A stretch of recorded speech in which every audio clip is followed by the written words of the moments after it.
I'm replacing a starter, 03 Tahoe. It's got a 5.3 Chevy motor in it. So the first thing you want to do is unhook a battery cable. You can pick the positive or the negative. Positive, negative. It does not matter which one you do. You only need one to be disconnected. I like to do the one that is the easiest to access. All right, so we'll leave our wrench there. Battery's disconnected. Double, triple check that. Yep, disconnected. You're gonna have to find the starter. It's on the passenger side underneath the motor on the transmission bell housing. Take these two bolts off right here. One bolt, two bolts. Those bolts are long and they're a 13 millimeter fastener on the bottom and they go straight up. What you have to do is remove that black starter shield. There's one bolt, it's a 10 millimeter. It's right here.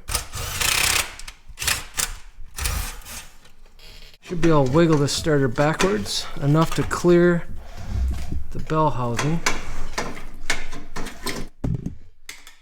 and hit the camera with the shield.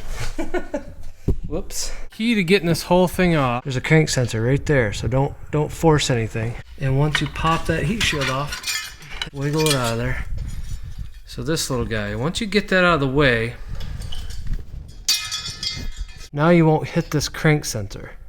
We'll make it wiggle around a lot more in there until you find the right spot where you can slide it out.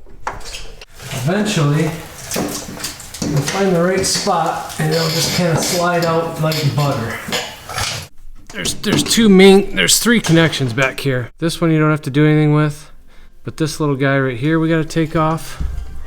And then you can see this one back here. That's got a 13 millimeter. So I'm gonna take these two things off right here. That's the only thing holding the starter in. So as soon as we get those two connections off, the whole starter will come down, and then we'll reattach our new starter right in the same spot just to make it easy. Make sure you have disconnected the battery before you move the starter actually, because you could bump it up against something metal and start a fire. I need to install this heat shield which goes on the solenoid and it protects it from this exhaust.